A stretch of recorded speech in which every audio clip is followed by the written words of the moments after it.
اب آپ اس مبارک سلسلے کا 24واں حلقہ سماعت فرمائیں۔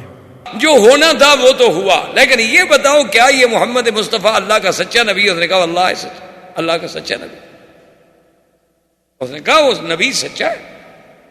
اس نے کہا اچھا یہ وہی محمد الرسول اللہ ہیں جن کا ذکر تورات میں؟ نے کہا ہاں بالکل وہی محمد الرسول۔ تو اس نے کہا پھر ہم نے کیوں آخر مقابلہ کیا؟ اس نے کہا بس یہ اتفاق کی بات ہے، ورنہ وہ اللہ کا نبی تو سچا ہے۔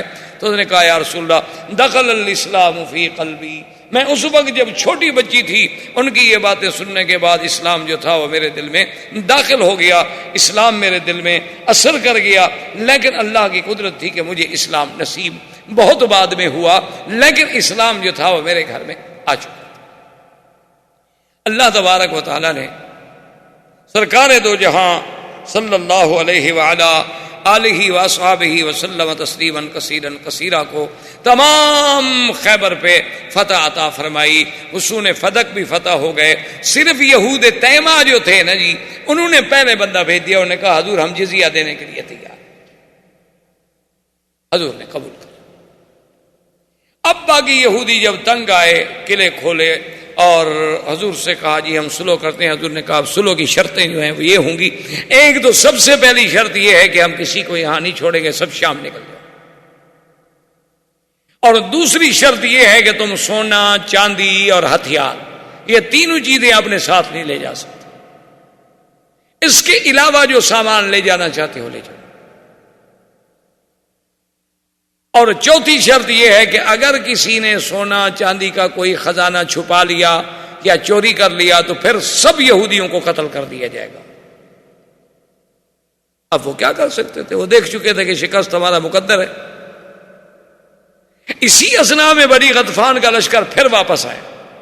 بنی غطفان پھر آ گیا یہودیوں کے پاس، کہنے لگا کہ میں آ گیا ہوں اور میرے 4000 بندہ پہنچنے والے، کیوں بزدل بن رہے ہو؟ انہوں نے کہا تم ہی تو ہو جس نے سب کو برباد کیا۔ انہوں نے کہا جب ہم نے مدینے پہ چڑھائی کی تھی تم لشکر لے کے بھاگ گئے، اب تم نے کہا میں آ رہا ہوں، میں آ رہا ہوں، میرا لشکر آ رہا ہے، میرا لشکر آ رہا ہے، پھر تم نے کہا جو ہمارے گھر پہ حملہ ہو گیا، لشکر میرا واپس چلا گیا۔ اب جب ہم سب قتل ہو گئے، سردار مارے گئے، سارے مارے گئے، قلعے فتح ہو گئے، مسلمان ہم پہ غالب، اب تو پھر آگے ہمیں لڑانے کے لیے، ہمیں مت بھراؤ، جدھر جانا جاؤ، تو ہم نہیں لڑتے، اب ختم۔ تو یہودیوں نے کہا کہ حضور ہمیں ساری شرطیں قبول۔ جب یہ ساری سلو ہو گئی تو یہودیوں نے ایک بات کی، انہوں نے کہا حضور ایک بات ہے، اب بات تو ہو گئی، ختم ہو گئی کہ آپ کامیاب ہو گئے، اللہ نے فتح دے دی، ہم نے شکست قبول کر لی، لیکن اتنے باغ اتنی زراعت آپ کے مسلمان نہیں جانتے، وہ نہیں کر سکتے ہیں زراعت، اگر آپ مہربانی کریں تو آپ اگر ہمیں خیبر میں رہنے دیں، اب ہم جو ہے وہ آپ کے نہ حلیف ہیں نہیں بلکہ اجیر، ہم گویا آپ کے ہاں مزدور ہیں۔ آپ نے آخر کسی کو تو مزارہ رکھنا ہے نا زمینوں کے لیے، تو ہم اپنے باغات کو زمینوں کو جانتے ہیں، آپ ہمیں ہی مزارہ رکھ لیں۔ حضور نے فرمایا دیکھو ہم مزارہ رکھتے ہیں، لیکن اگر کبھی کسی نے ایک مسلمان کو قتل کیا تو پھر پورے یہودیوں کو قتل کیا جائے۔ انہوں نے کہا جی یہ شرط ہمیں قبول ہے۔ حضور نے فرمایا ٹھیک ہے، تم زمینیں کاش کرو، سب کچھ کرو، آدھا پھل تمہارا آدھا مسلمان۔ اسی اثنا میں ایک عورت جس کا نام زینب تھا، بعض روایات میں ہے کہ فاطمہ تھا، یہودی تھی، وہ آئی حضور کی خدمت میں، اس نے کہا کہ یا محمد صلی اللہ علیہ وسلم اب اللہ نے آپ کو فتح دے دی، عزت دے دی، لیکن یہ بڑی بات ہے کہ جیتنے کے بعد بھی آپ نے پھر ہمیں زمینیں دے دی واپس، یعنی جنگ جیت کر اب تو چاہتے آپ ہمیں قتل کر دیتے، جلا وطن کر دیتے، نکال دیتے، لیکن سب کچھ کے بعد آپ کہتے ہیں کہ آدھا پھل بھی ہم دیں گے، اتنی رعایت کر رہے ہیں تو میرا دل کرتا ہے میں آج آپ کی دعوت پکا کے لاتی ہوں، میری دعوت قبول فرمایا۔ حضور نے فرمایا لے آؤ۔ اس نے پوچھا کہ حضور صلی اللہ علیہ وسلم کو کیا پسند ہے، تو صحابہ نے بتلایا کہ حضور صلی اللہ علیہ وسلم کو بکرے کا گوشت اور خاص طور پر اس کے اگلے حصے، اگلے جو دو چوڑے ہوتے ہیں وہ زیادہ پسند، اور کتف جو ہے حضور صلی اللہ علیہ وسلم کو پشت جسے کہتے ہیں وہ زیادہ پسند۔ اس نے اس میں زہر ڈالا، گوشت پکایا اور گوشت پکا کے حضور صلی اللہ علیہ وسلم کے سامنے لے آئی. صحابہ بھی بیٹھے ہوئے تھے. حضور پاک نے فرمایا اچھا کھاؤ. بشر بن البرا جو تھے انہیں نوالا لیا، حضور پاک نے بھی نوالا لیا، اور اس کے بعد انہوں نے کہا پھول کو روکو روکو روکو روکو، انہا مسمومۃ، اس میں زہر ہے. لیکن بشر وہ لقمہ کھا گئے. حضور بھی تھوڑا سا چکھ بیٹھے. حضور نے فرمایا بلاؤ اس کو. بلایا گیا. آپ نے فرمایا اس میں کیا ہے؟ اس نے کہا یا رسول اللہ زہر ہے. لیکن آپ کو کیسے پتا چلا ہے؟ آپ نے فرمایا مجھے اس بکری کے گوشت نے بتلایا ہے کہ لا تاکلنی یا محمد، مجھے مت کھاؤ، انا مسموم، میں زہریلا ہوں. لیکن بشر بیچارے نے چونکہ نوالا نگل لیا تھا، اس پر زہر کا اتنا اثر ہوا کہ اسی وقت ان پہ شلل ہو گیا، ان پہ فلج گر گیا، اور 1 سال کے بعد وہ بیچارے شہید ہو گئے. اور اسی کے جرم میں حضور نے اس عورت کو سزائے قتل دی. اسی اسنا میں ایک مسلمان نے آ کر بتایا، اس نے کہا کہ یا رسول اللہ ان نے آپ کے ساتھ معاہدہ کیا ہے کہ ہم سونا چاندی جو ہے نہیں چھپائیں گے. وہ ان کا سب سے بڑا سردار جو ہے کنانہ ابن ابی الحقیق، اس نے خود سونا چاندی چھپایا ہوا ہے اپنے قلعے میں، ہمیں نہیں بتلایا. حضور پاک جب گئے خزانہ ملا، کنانہ ابن ابی الحقیق کو بلایا. اس نے کہا ہاں یا رسول اللہ میں نے غداری کی ہے. آپ نے فرمایا اگر غداری کی ہے تو غدار کی سزا موت ہے. اس کو حضور صلی اللہ علیہ وسلم نے قتل کی سزا جاری کر دی. اور حضور صلی اللہ علیہ وسلم خیریت کے ساتھ عازم مدینہ منورہ ہوئے کہ اللہ نے خیبر میں فتح عطا فرما دی. اب مکے والے جو تھے وہ انتظار میں تھے کہ ہمیں پتہ نہیں چل رہا کہ خیبر کا کیا ہوا. ایک آدمی تھا حجاج ابن علات، وہ آیا مسلمان ہو گیا. اس نے کہا حضور میں اسلام تو لے آیا ہوں لیکن میرا بہت سارا پیسہ پھنسا ہوا ہے مکے میں، اگر اجازت ہو تو میں جا کر اپنا پیسہ اپنا مال وغیرہ تو مکے والوں سے وصول کر لوں. حضور نے فرمایا اجازت؟ نے کہا حضور اجازت دے رہے ہیں تو مجھے تو وہاں یہ نہیں بتانا ہوگا کہ میں مسلمان ہو گیا ہوں. میں نے بتا دیا پھر میرا مال کون دیتا ہے؟ اور پھر مجھے کچھ جھوٹ ووٹ بھی بولنا پڑے گا. حضور نے کہا اپنے مال کے لیے، اپنے حق وصول کرنے کے لیے اس قسم کی باتوں کو جھوٹ نہیں کہا جا سکتا، یہ ہیلا ہے، ایک بہانہ ہے. وہ جناب مکے میں پہنچا، مشرکین انتظار میں تھے. انہوں نے پوچھا کہ ہاں تم آئے ہو خیبر سے، بتلاؤ کیا پیچھے ہے تمہارا؟ انہوں نے کہا خوش ہو جاؤ مکے والو، اسرا محمد مصطفیٰ قید ہو گئے اور خسر مسلمان سب شکست کھا. حضور خود قید ہو گئے، وہ لا رہے ہیں ابھی مکے میں تمہارے حوالے کرنے کے لیے. اور نے کہا جی کمال ہے یار، تم نے تو ایسی خوشخبری ہمیں سنائی ہے نا کہ بس ہم تو کل حفل منائیں گے اور جناب مبارکیں اور دعوتیں اور پارٹیاں اور رقص و سرود شروع ہو گئے. اس نے کہا بابا بات سنو، مہربانی کرو جلدی سے میرا مال واپس کرو، مسلمانوں کو شکست ہو گئی ہے، مدینے میں مال بیچ رہے ہیں، میں جلدی جا کے ان کا مال خریدنا چاہتا ہوں. تو کہتا ہے کہ جناب جس مال کی مجھے مہینوں میں ملنے کی امید نہیں تھی. انہوں نے کہا تم نے ایسی خوشخبری سنائی ہے، رات لو سارا مال اپنا. ایک رات میں سارے پیسے جمع کر کے دے دیے. لیکن حضرت عباس جب وہاں تھے، یہ مکے میں تھے اس وقت، تو ان کو جب یہ پتہ لگا کہ حضور قید ہو گئے، مسلمانوں کی شکست ہو گئی، تو وہ اتنے ان پہ صدمہ ہوا کہ وہ بیچارے چارپائی سے لگ گئے. 3-4 روز کے بعد انہوں نے حجاج بن علات کے پاس آدمی بھیجا کہ میں بیمار ہوں، مجھے تکلیف ہے، مجھے گھر میں آ کے ملو. حجاج بن علات جب جا کے گھر میں ملا تو عباس جو ہیں وہ بڑے پریشان ہیں، اور انہوں نے کہا سیدھی سیدھی بات بتاؤ، میرے اوپر تو صدمے کا پہاڑ ٹوٹ پڑا ہے، 1000 اختلافات ہوں، لیکن آخر محمد مدنی قید ہو گئے، آخر حضور کے چچا ہے. اس نے کہا بات سنو، یہ راز رکھو گے؟ سردار ہو دیکھو بات دل میں رکھنا. اس نے کہا دل میں. انہوں نے کہا میں تو خود مسلمان ہو گیا ہوں، کوئی قید جید نہیں ہوا. وہ تو یہود تباہ برباد ہو گئے، وہ تو سارے قلعوں پر مسلمانوں کے پرچم لگ گئے، مسلمانوں کو فتح ہو گئی. یہود کوئی شام چلے گئے، کوئی جزیہ دینے پہ آ گئے، کوئی وہاں نوکر بن کے کھیتی باڑی کر رہے ہیں، اور حضور خیریت سے مدینے جا رہے ہیں. یہ تو میں نے اپنا مال وصول کرنے کے لیے جھوٹ بولا ہے. اس نے کہا اچھا ٹھیک ہے چلو بس میں کسی سے بات نہیں کروں گا.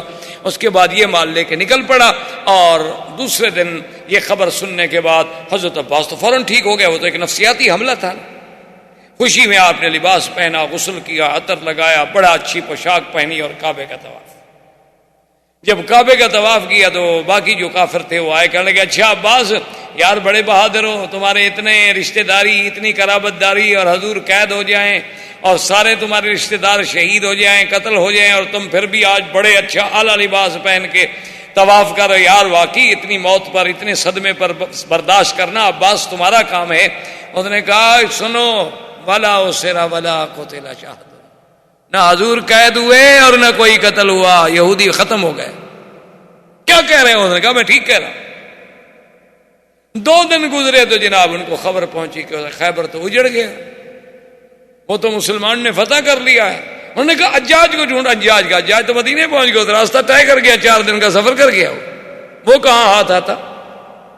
اللہ تبارک و تعالیٰ نے حضور پاک صلی اللہ علیہ وسلم کو بخیریت وہ جو وعدہ کیا تھا کہ فتحً قریبا اور مغانما، ہم آپ کو ایسا مال غنیمت دیں گے کہ خیبر جس میں صرف ایک علاقے میں 4000 تو صرف کھجور کا درخت تھا، صرف ایک علاقے میں، سونا چاندی زمین زراعت کھجور، اتنی بڑی غنیمت اللہ نے عطا فرمائی اور کامیابی عطا فرمائی۔ وآخر دعوانا ان الحمدللہ رب العالمین۔ برادران اسلام، واجب الاحترام بزرگوں، دوستوں، بھائیوں، عزیز نوجوانوں، سرکار دو عالم سیدنا محمد عربی صلی اللہ علیہ وسلم کے سیرت طیبہ کے بارے میں دروس کا یہ سلسلہ اللہ تبارک و تعالی کی رحمت سے غزوہ خیبر اور فتح خیبر تک تقریباً ہم پہنچے۔ اللہ نے حضور کو کامیابی عطا فرمائی اور حضور صلی اللہ علیہ وسلم خیبر سے کامران کامیاب مدینہ منورہ واپس تشریف لائے۔ اسی ضمن میں جیسا کہ آپ پہلے سیرت طیبہ میں پڑھ چکے ہیں کہ جن لوگوں نے احزاب کے موقع پر، غزوہ خندق کے موقع پر جو قبائل کفار قریش کے ساتھ مل کے چڑھ دوڑے تھے مدینے پر، ان میں بڑے بڑے قبائل بھی تھے اور چھوٹے چھوٹے قبائل بھی تھے۔ تو حضور صلی اللہ علیہ وسلم نے چونکہ حدیبیہ میں قریش کے ساتھ تو صلح ہو گئی اور کچھ لوگ جو تھے وہ قریش کے حلیف بن گئے اور کچھ قبیلے جو تھے وہ حضور صلی اللہ علیہ وسلم کے حلیف بن گئے۔ ان میں تو بہرحال اب لڑائی کا امکان نہ رہا، چونکہ 10 سال کے لیے معاہدہ ہو گیا کہ ہم آپس میں نہیں لڑیں۔ لیکن جو قبائل نہ تو قریش کے حلیف بنے نہ حضور صلی اللہ علیہ وسلم کے حلیف بنے اور انہوں نے احزاب میں شرکت کی تھی، تو ان کو ادب سکھانے کے لیے حضور نے مختلف سرایا بھیجا تاکہ آئندہ کسی قبیلے کو جرأت نہ ہو کہ بھی جب تمہارے ساتھ ہمارا اختلاف ہی نہیں، تمہارے ساتھ ہماری جنگ ہی نہیں ہے، اگر قریش ہمارا مقابلہ کرنا چاہتے ہیں اور تم وہاں سے خام خواہ ان کے ساتھ مل جاتے ہو۔ اس لیے کئی سرایا ہیں، سریہ، معرکہ اور غزوہ۔ غزوہ تو یاد رکھیں ہمیشہ اس کو کہا جاتا ہے کہ جس میں سرکار دو عالم نے صلی اللہ علیہ وسلم نے خود بھی شرکت فرمائی، وہ تو غزوہ۔ اگر آپ نے شرکت نہیں فرمائی اور آپ نے فوج بھیجی، جماعت بھیجی، کسی کو امیر بنایا، تو اس کو سریہ کہتے ہیں یا معرکہ کہتے ہیں، اس کو غزوہ نہیں کہا جاتا۔ کیونکہ بعض چیزیں ہمارے ہاں خاص طور پہ اردو زبان میں جب بعض چیزیں منتقل ہوتی ہیں نا تو ایک غلط العام بن جاتی ہیں، اغلاط العام بن جاتی ہیں کہ وہ ان کے نزدیک ہر جنگ ایک غزوہ ہے۔ اور بعض لفظ تو ایسے اللہ معاف فرمائے، ایسے پڑھے لکھے لوگ بھی عجیب عجیب استعمال کرتے ہیں کہ مثلا اللہ معاف فرمائے کوئی کرکٹ جیت کے عجیب معجزہ ہو گیا، نعوذ باللہ۔ معجزہ تو وہ ہوتا ہے جو نبی کے ہاتھ پہ ہو۔ اچھا جی فلاں آدمی نے تقریر کی ہو تو ایسا بات ہو تو بس کمال ہو گیا جی، یہ تو معجزہ کر دکھایا ہے۔ نعوذ باللہ۔ بھائی معجزہ ایک خاص اصطلاح ہے، جیسے کرامت ایک خاص اصطلاح ہے۔ کہ جو ہمارے خارق عادت اللہ کے حکم سے اذن سے پیغمبر کے ہاتھ پہ ظاہر ہو وہ معجزہ کہلاتا ہے. یہ نہیں کہ کسی کے ہاتھ پہ ہو وہ اگر ولی کے ہاتھ پہ ہو تو معجزہ نہیں ہوتا, وہ کرامت کہلاتا ہے. اور اگر کسی عام آدمی کے ہاتھ پہ ہو تو آپ کہیں کہ اچھا جی ہو گیا, اتفاق سے کامیابی حاصل ہو گئی یا ان کی محنت جو ہے وہ رنگ لے آئی, لیکن یہ تو نہیں کہ معجزہ ہو. اسی لیے بعض لوگ اس کی غلطی کرتے ہیں. تو حضور نے سرایا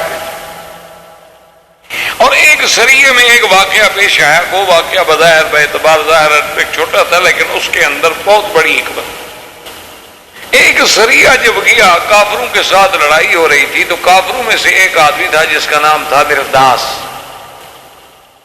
وہ کافر بھی تھا اور گستاخ بھی تھا. وہ بات بات میں ایسی باتیں کہتا جیسے حضور صلی اللہ علیہ وسلم کی شان میں گستاخی. تو حضرت اسامہ ابن زید نے جب اس کی بات سنی تو جوش میں آئے اور اس کو مارنے کا ارادہ کیا. وہ بھاگ بھی رہا ہے اور نعوذ باللہ باتیں بھی حضور کی شان کے خلاف کر رہا ہے. اور حضرت اسامہ ابن زید بھی پیچھے بھاگ رہے ہیں.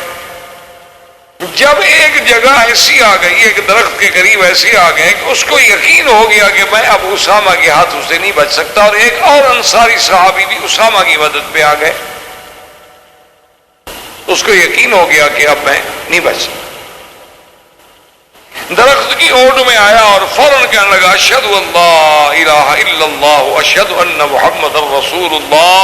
انصاری نے ہاتھ روک لیا لیکن اسامہ نے تلوار مار دی, مر گیا. حضور صلی اللہ علیہ وسلم کو جب پتہ چلا, حضور پاک نے اسامہ کو طلب کیا. آپ نے فرمایا اسامہ یہ تم نے کیا کیا ہے؟ ماذا تفعل بشہادت اللہ الہ الا اللہ. تم قیامت میں اللہ کو کیا جواب دو گے؟ شہادت اللہ الہ الا اللہ کے مقابلے پر تلوار چلا دی تم نے. اس نے کہا یا رسول اللہ واللہ انہ اشہد شہادتا من خوف السیف. حضور وہ تو نعوذ باللہ آپ کی توہین کر رہا تھا اور اس بھاگتے ہوئے بھی توہین کرتا جا رہا ہے, لیکن جب میری تلوار اس کی گردن پہ آ گئی اور اس کو یقین ہو گیا کہ میں نہیں بچ سکتا تو تلوار کے ڈر کے مارے اس نے کلمہ پڑھا ہے. حضور نے فرمایا اللہ شککت قلبہ, کیا تم نے اس کا دل بھی چیر کے دیکھ لیا تھا کہ اس نے ڈر کے مارے پڑھا؟ ماذا تفعل بلا الہ الا اللہ ماذا تفعل بلا الہ الا اللہ. اسامہ یہ تم نے کیا کیا؟ تو اس سے یاد رکھیں کہ ایک کتنا عظیم درس ملتا ہے کہ بھئی کلمے پڑھنے والے کو بلا وجہ کافر نہ کرو, کیونکہ ہمیں شریعت حکم دیتی ہے ظاہر کا. شریعت کے احکام جو ہیں وہ ظاہر پہ ہوتے ہیں, اما السرائر وفی علم اللہ, باطن کے علوم تو اللہ کے ہاتھ. تو اس لیے اسلام کا یہ حکم ہوتا ہے کہ بلا وجہ کسی کو کافر نہ کہیں, اور اگر کوئی بندہ کلمہ پڑھتا ہے تو پھر اس پر آپ حملہ نہ کریں, چونکہ وہ کلمہ پڑھ لیا مسلمان ہے. اب آپ یہ نہ کہیں اس نے ڈر سے پڑھا ہے, اس نے پیسے کے لیے پڑھا ہے, اس نے کسی عورت سے شادی کرنے کے لیے پڑھا ہے, کسی طرح پڑھا ہے, لیکن کلمہ تو اس نے پڑھ لیا ہے. تو اسلام اتنا بڑا درس دیتا ہے کہ بلا وجہ کسی کلمہ کو انسان کو کافر کہنا یا بلا وجہ کسی کلمے پڑھنے والے کو قتل کرنا نہیں. ہم ظاہر پہ دیکھیں گے, اگر وہ منافق ہے تو پھر قیامت میں پکڑا جائے گا. ان المنافقین فی الدرک الاسفل من النار, اللہ ان کو زیادہ سے زیادہ سزا دے. اسلام ظاہر کو قبول کرتا. اب ان واقعات کے بعد سرکار دو جہاں صلی اللہ علیہ وسلم نے اعلان فرمایا عمرۃ القضاء کا, جو کہ 1 سال گزر گیا اور حضور صلی اللہ علیہ وسلم بغیر عمرے کے واپس تشریف لے گئے تھے اور عمرۃ القضاء کرنا. اسی لیے یہ بھی ایک سیرت سے ہمیں سبق ملا کہ اگر آپ نے مثلا احرام باندھا ہے اور آپ روک دیے گئے, اور ہمارے ہاں تو خیر یہ ایک عام بات بن گئی ہے نا کہ انڈیا سے احرام باندھیں گے, پاکستان سے احرام باندھیں گے, فلائٹ کینسل ہو گئی, اس فلائٹ میں اوور لوڈنگ ہو گئی یا جگہ نہیں ملی, تو وہی پھر چاہتے ہیں اتار کے کپڑے پہن کے گھر چلے جائیں گے, پھر دوسرے دن آ جائیں گے پھر احرام باندھ. تو یہ کوئی مذاق نہیں ہوتی عمرہ.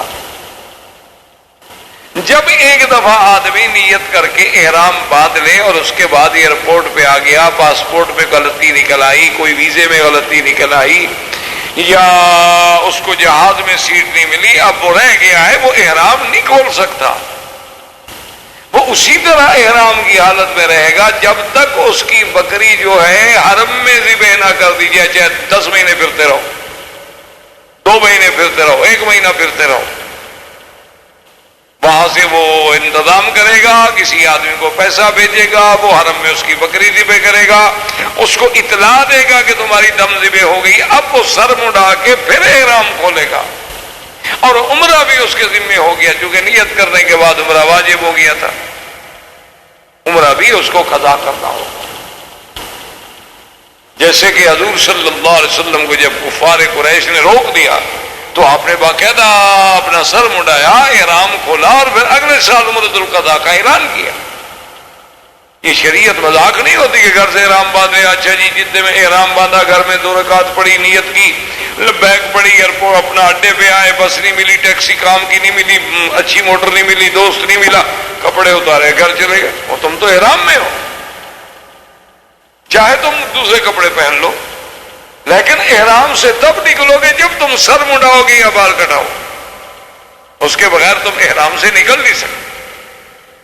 اور اسی طرح ایک حدیث مبارک میں یہ بھی ہے حل کہ اگر تم اپنے ملک سے چل رہے اور تمہیں خطرہ ہے کہ میں رستے میں روک دیا جاؤں، تو اسی وقت اگر نیت میں آدمی کہہ لے کہ محلی حیث حبستنی، میرا اللہ میرا وہی مقام ہوگا جہاں تو مجھے روک دے، تو پھر جہاں روکا جائے پھر وہی بکری ذبح کر سکتا ہے۔ لیکن امام ابو حنیفہ رحمۃ اللہ علیہ پھر بھی نہیں مانتے، وہ کہتے ہیں کہ نہیں، بکری حرم میں ذبح ہوگی، چونکہ یہ نص سے قطعی ہے، وہ کہتے ہیں یہاں قرآن آ جائے پھر ہم ادھر ادھر نہیں جا سکتے، کہ ہدین بالغ الکعبہ، بکری جو حرم کے ساتھ نسبت ہو جائے وہ کعبے میں پہنچے، حتی یبلغ الہدی محلہ، کہ ہدی کے جانور کو اس کے مقام پہ پہنچا۔ تو بہرحال حضور صلی اللہ علیہ وسلم نے جب اعلان فرمایا عمرۃ القضاء کا، تو 1400 آدمی تو وہ تھے نا جن کا عمرہ رہ گیا، اور 600 آدمی اور بھی تیار ہو گئے، تو 2000 آدمی کا قافلہ جو ہے وہ عمرۃ القضاء کے لیے مدینہ منورہ سے روانہ ہوا۔ حضور نے حکم دیا کہ ہتھیار رکھو، ہتھیار ساتھ۔ حضرت ابو بکر آئے، حضرت عمر آئے، انہوں نے کہا یا رسول اللہ بیننا و بینہم عہد، ہمارا اور قریش کا عہد ہے کہ ہم جب عمرہ کرنے آئیں گے تو ہتھیار نہیں لائیں گے، صرف تلوار، اور آپ حکم دے رہے ہیں کہ ہتھیار رکھ لیں۔ بیننا و بینہم عہد، حضور پاک صلی اللہ علیہ وسلم نے فرمایا، آپ نے فرمایا کہ یا ابا بکر انی اخاف الغدر من قریش، مجھے قریش پر اعتماد نہیں ہے، مجھے غدر کا خوف ہے کہ وہ دھوکہ کریں گے، اور اگر انہوں نے دھوکہ کر دیا تو پھر ہم کیا کریں گے؟ مسلمان کو بڑا حذر ہونا چاہیے، تیار ہونا چاہیے۔ مسلمان کبھی کافر پہ بھروسہ نہیں کر سکتا، جو کافر پہ بھروسہ کرتا ہے پھر وہ تو مسلمان ہی نہیں۔ مسلمان تو ہر وقت استعداد میں ہو۔ آپ نے فرمایا، حضرت عمر نے کہا حضور وہ تو بالکل ٹھیک ہے، آپ کا فرمان آنکھوں پر، لیکن ہمارا ان کے ساتھ عہد جو ہے، آپ نے فرمایا عمر کیا کہہ رہے ہو؟ عہد یہ ہے کہ ہم عمرے میں، حرم میں، مکے میں ہتھیار لے کر نہیں داخل ہوں گے، لیکن ہم حرم کے باہر ہتھیار رکھ دیں گے۔ لیکن ایسا تو نہ ہونا کہ دشمن ہم پر حملہ کرتے تو ہم مدینہ منورہ سے ہتھیار لینے کیسے آئیں گے 450 میل؟ تو اب حضرت عمر کو بھی بات سمجھ آ گئی، حضور نے فرمایا ہتھیار لے لو، اور حضور صلی اللہ علیہ وسلم جب حد حرم پہ پہنچے اور آپ نے حکم دیا کہ بھئی چونکہ ہتھیار ہم نے حرم میں لے کر نہیں جانے، ہمارا معاہدہ ہے، ہتھیار باہر رکھ دو، لیکن 200 آدمی یہاں چھوڑو جو ہتھیاروں کی حفاظت کریں، اور اگر خدا نہ کرے، یعنی آپ اندازہ فرمائیں حضور کی دور اندیشی کا، اسی لیے آپ جنگ احد کا کبھی پلان دیکھیں، نقشہ دیکھیں۔ ابھی ایک بہت بڑے معروف جرنل تھے ہمارے پاکستان میں، بڑا نامور جرنل تھا، تو اس نے جنگ احد پہ باقاعدہ ایک کتاب لکھی اپنی ریٹائرمنٹ کے بعد، ریٹائر ہونے کے بعد جب وہ مدینہ منورہ آئے ان کو بھی عشق تھا حضور صلی اللہ علیہ وسلم سے، مسلمان کو تو عشق ہوتا ہے. تو وہ جب مدینہ منورہ میں آئے تو انہوں نے اس جنگی نقطۂ نظر سے پورے مدینے کا سروے کیا، پھر احد گئے، پھر احد میں وہ مواقع تلاش کیے کہ حضور پاک نے تیر اندازوں کو کہاں کھڑا کیا، اپنی فوج کہاں کھڑی کی، قریش کی فوج کہاں کھڑی تھی، سوار کہاں کھڑے تھے، اور خالد بن ولید نے کہاں سے حملہ کیا، اور یہ سارے واقعات جتنے اس کو حدیث و تاریخ کی روشنی میں ملتے تھے وہ سارے واقعات کو لیا اور پھر پورا نقشہ بنایا. اور اس کے بعد پھر اس نے جنگی حکمت عملی پر اور دیگر جنرلز جو ہیں ان کے مختلف حوالے دیے اور ثابت کیا کہ آج 1400 سال کے بعد جدید طریقہ حرب کا کوئی ماہر بھی آ جائے تو اس سے اچھا نقشہ نہیں بنا سکتا جو حضور نے اس وقت بنایا تھا صلی اللہ علیہ وسلم. یعنی اعتراف کیا، اقرار کیا کہ حضور صرف اللہ کے نبی نہیں بلکہ سب سے بہتر جرنیل بھی تھے. کہ اتنی اچھی تخطیط. اب دیکھیں نا کہ حضور صلی اللہ علیہ وسلم کی نظر جہاں گئی ابو بکر عمر کی نظر نہیں گئی کہ بھی قریش مکہ ہیں دھوکہ کرتے تو پھر ہم کیا کریں. اور چلو ایک ایک تلوار کی اجازت ہے وہ ہمارے ساتھ ہوگی، اگر مکے میں لڑائی ہو بھی جائے تو چلو 2 گھنٹے 4 گھنٹے 6 گھنٹے تو ہم مقابلہ کریں گے نا. اچھا اب اگر ہم ہتھیار رکھ کے یہاں چلے جائیں اور 10 آدمی بٹھا دیں وہ آگے چھین لیں. اچھا وہ نہ بھی چھینے لیکن لڑائی ہو جائے تو 10 آدمی سارا ہتھیار اٹھا کے ہمیں کیسے پہنچائیں گے. اب نہیں 200 آدمی یہاں بیٹھے حرم کے باہر بیٹھے رہو. اگر تمہیں پتہ لگے کہ کفار مکہ نے غداری کی ہے اور دھوکہ کیا ہے اور ہمارے ساتھ قتال شروع ہو گئی ہے تو فوراً ہتھیار لے کے ہمیں پہنچاؤ. اور اگر سنو کہ کوئی جھگڑا نہیں ہوا تو جو جماعت عمرہ کر لے گی ان میں سے پھر 200 آدمی ہم بھیج دیں گے، وہ آ کے پہرا دیں گے اور آپ جو ہے جا کے عمرہ مکمل کریں. حضور صلی اللہ علیہ وسلم تشریف لے آئے اور ابھی آپ حدود حرم میں داخل نہیں ہوئے تھے کہ ابو سفیان کا وفد پہنچا. اس نے کہا یا رسول اللہ بیننا و بینک عہد، کہ آپ سلا نہیں لائیں گے، ہمیں پتہ لگا ہے کہ آپ ہتھیار لے کے آئے. ہم نے فرمایا ہتھیار دیکھ لو خارجی حرم رکھ دیے، ہم حرم میں نہیں لا رہے. اب چپ ہو گئے، حل کوئی نہیں. تو ابو سفیان نے اپنے دوستوں سے مشورہ کر کے ایک بات سوچی اور اس کا آ کے اعلان کر دیا مکے میں کہ مکے والوں فوراً اپنے گھروں سے چھوڑ کے نکل جاؤ اور پہاڑوں پہ چلے. انہوں نے کہا کیوں؟ انہوں نے کہا 2 باتیں ہیں. اصل بات تو یہ ہے کہ یہ جو مدینہ سے لوگ آئے نا ان کو مدینے میں ہما ہو گیا، بخار ہو گیا، ہما صفرا جسے آپ یرقان کہتے ہیں. تو ہما صفرا ہو گیا ہے اور متعدی بیماری ہے، کہیں ایسا نہ ہو کہ آپ لوگ بھی ہوں اور ہم بھی حرم میں ہوں، طواف میں ملنا جلنا، ایک دوسرے کے قریب آنا، اختلاط کی وجہ سے ہم بیمار نہ ہو جائیں، لہذا پہاڑوں پہ چڑھ جائیں تاکہ ان کی ہوا بھی ہمیں نہ لگے. اور دوسری بات یہ ہے کہ بھی ہم اوپر سے بیٹھ کے ان کا پورا جو ہے وہ نظارہ بھی کر سکتے ہیں، دیکھ بھی سکتے ہیں کہ کس حالت. تو انہوں نے کہا کہ ہاں ہما یسرب اور بھاگ گئے. سب پہاڑوں پہ چڑھ گئے. حضور صلی اللہ علیہ وسلم تک بھی یہ بات پہنچی کہ انہوں نے تو یہ مشہور کر دیا ہے کہ ہمیں یرقان ہو گیا. حضور نے حکم دیا کہ اچھا اپنے کندھے جو ہیں کپڑا نکالو، استوا کرو اور رمل کرو، اپنی قوت کا اظہار کرو کافروں کہ ہم کمزور نہیں ہیں، ہمیں کوئی ہما شما نہیں. جس آدمی کو یرقان ہوگا وہ اس طرح رمل کر کے پہلوانوں کی طرح 3 چکر لگا سکتا ہے کعبۃ اللہ کے. وہ تو چلے گا تو ہمارا چلے گا.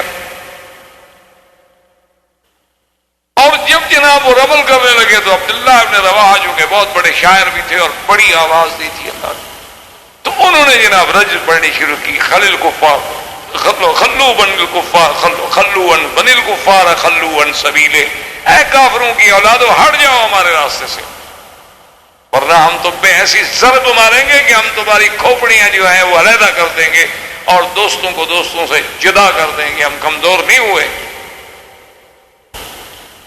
حضرت عمر نے آ کے کہا کہ ابن رواحہ ماں بھائی ابن رواحہ تم کیا کر رہے ہو؟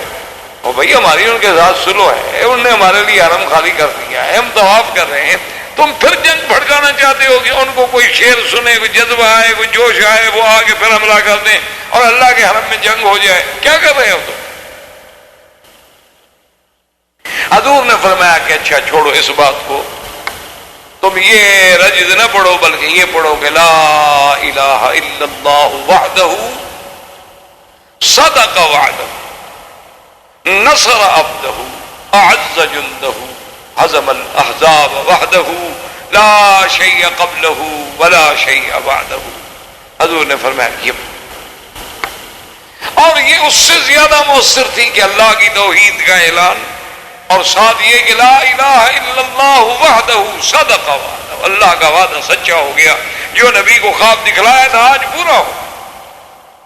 نصر عبدہ، اللہ نے اپنے عبد اپنے پیغمبر کی مدد کی. اعز جندہ، جو اللہ کی فوج ہے اللہ نے ان کو غالب کیا. ہزم الاحزاب، اور اللہ نے احزاب جو 10-10 ہزار کا لشکر لے کر آئے تھے، ہم کو مدینے میں مارنے آئے تھے، آج ہم مکے میں داخل ہو کے طواف کر رہے ہیں.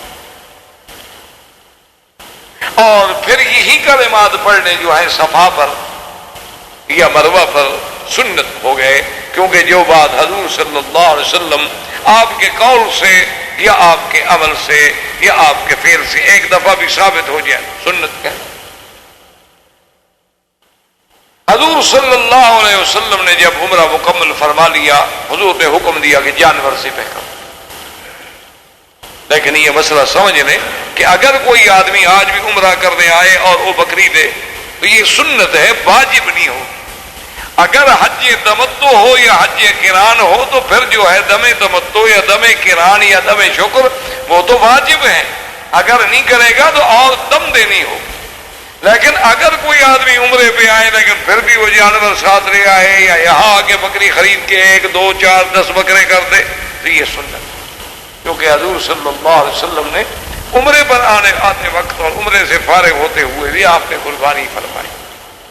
حضور صلی اللہ علیہ وسلم نے حلق فرمایا، صحابہ نے حلق فرمایا، کسی نے قصر فرمایا، احرام کھول دیا گیا اور 200 صحابہ کو بھیجا گیا، اور جو آدمی سلا پر پہراتے رہتے وہ پھر عمرہ ادا کرنے کے لیے آ گئے، انہوں نے بھی عمرہ ادا کر لیا.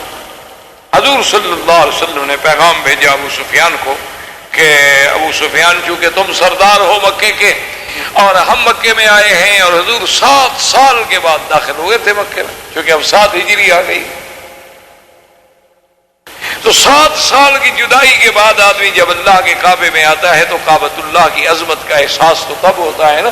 اب چونکہ اللہ کا کعبہ آپ کے ہمارے سامنے الحمدللہ موجود ہے، لہذا ہمارے دل میں وہ احساس نہیں ہے. آپ لوگ جب نوکری پر سب سے پہلے دن مکے میں داخل ہوئے تھے تو آپ کے احساسات اور جذبات کیا تھے؟ آپ نے جب سب سے پہلی جا کے نماز پڑھی تھی کعبۃ اللہ میں اور طواف کیا تھا، اس وقت آپ کے جذبات کیا تھے اور آج کیا ہے؟ تو حضور صلی اللہ علیہ وسلم 7 سال کے بعد آئے تھے. حضور نے فرمایا ابو سفیان میں چاہتا ہوں کہ میں کعبۃ اللہ کے اندر بھی داخل ہوں، لہذا تم شیبی سے کہو کہ وہ چابی لے آئے اور کعبۃ اللہ کا دروازہ کھولے اور ہم اندر بھی 2 رکعت پڑھ لیں. ابو سفیان نے کہا کہ آدھا لیس داخل فی العہد یا رسول اللہ، حضور پاک یہ آپ کا اور ہمارے معاہدے میں داخل نہیں ہے. ہم نے آپ کو عمرے کی اجازت دی تھی، کعبۃ اللہ کے اندر داخل کرنے کی اجازت تو نہیں دی. حضور نے فرمایا عجیب آدمی ہو بھئی، ہم نے عمرہ کر لیا، طواف ہم نے کر لیا، صفا مروہ ہم نے دوڑ لی، صلہ ہمارے پار ہیں، ہر بات بالکل خیریت کے ساتھ جاری. اگر ہم کعبۃ اللہ کے اندر 2 رکعت پڑھ لیں گے تو اس میں معاہدے کی کیا بات ہے؟ اس نے کہا نہیں حضور یہ معاہدے میں شامل ہے. حضور نے فرمایا ٹھیک، نہیں دیتے ہیں وہ اجازت، ٹھیک. حضور نے فرمایا اچھا بلال تم ایسا کرو، یہ کعبے کے اندر تو ہمیں نہیں جانے دیتے، تم کعبے پہ چڑھ جاؤ اور اذان.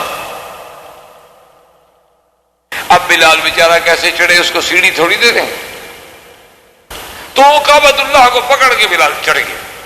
غلاف اس نے حجر اسود کے قریب سے غلاف پکڑنا جو شروع کیا نا جی، غلاف کو پکڑتے پکڑتے کعبے کی چھت پہ چڑھ گیا.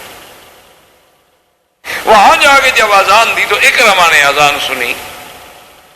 ابھی اکرمہ اسلام نہیں لائے تھے، مسلمان نہیں ہوئے تھے، اور یہ ابو جہل کا بیٹا تھا۔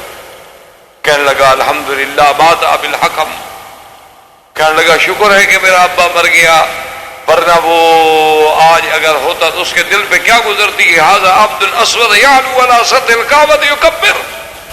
عجیب بات ہے، ہم لوگ یہاں سردار ہیں اور یہ کالا غلام کعبے پہ کھڑے ہو کے اللہ اکبر کر رہا ہے، یہ کیا ہے؟ ہمارے لیے تو مرنے کا مقام ہے کہ تکبیر کے نعرے بلند ہو رہے۔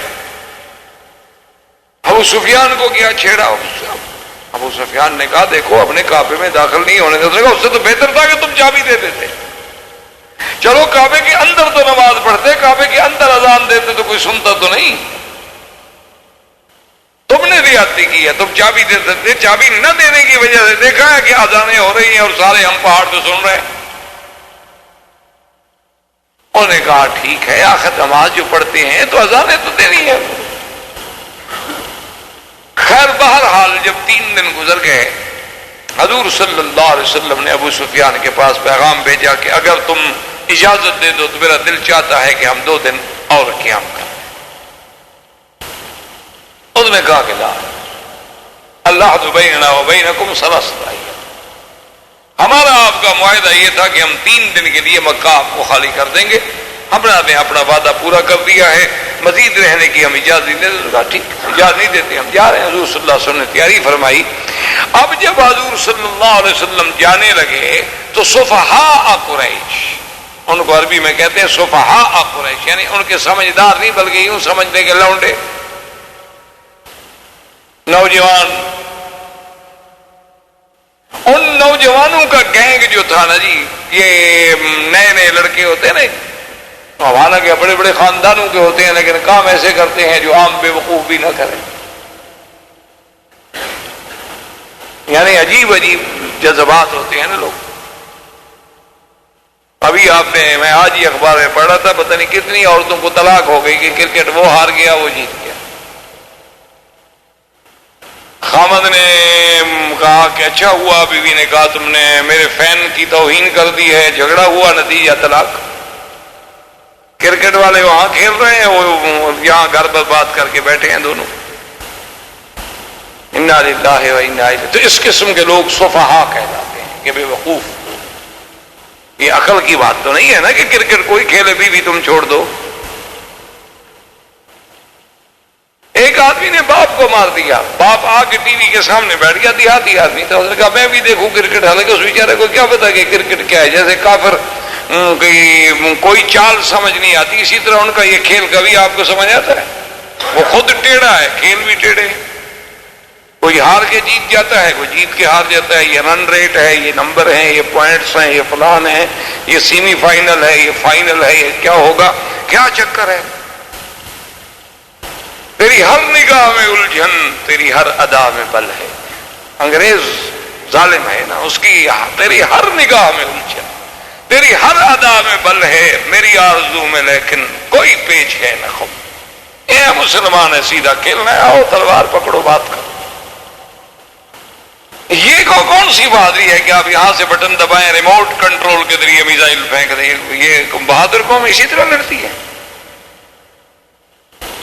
دیکھا نہیں بہادر قوم ویتنام میں کیسے لڑی تھی، کیسے دم دبا کے بھاگی؟ ان کا 200 سپاہی میدان میں مر جائے نا، یہ تو ملک چھوڑ کے بھاگے۔ اتنی بزدل ترین قوم۔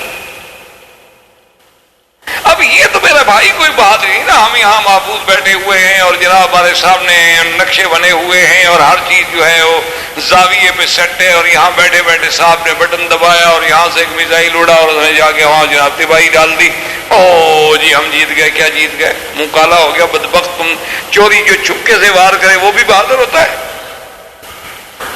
ہم نے جناب یہ کر دیا، ہم نے ریڈیو کی بات پکڑ لی، ہم نے ٹی وی کی لہروں سے راستہ لے لیا، ہم نے ٹیلی فون کے ذریعے پکڑ لیا۔ وہ تم نہیں، بہادری کی بات یہ ہوتی ہے کہ جیسے مبارزت ہوتی تھی کہ سامنے آؤ، آ کے لڑو، اور یقین کریں مسلمان کتنا گیا گزرا ہے، آج بھی کفر اس کے سامنے کھڑے ہو کے نہیں لڑ سکتا۔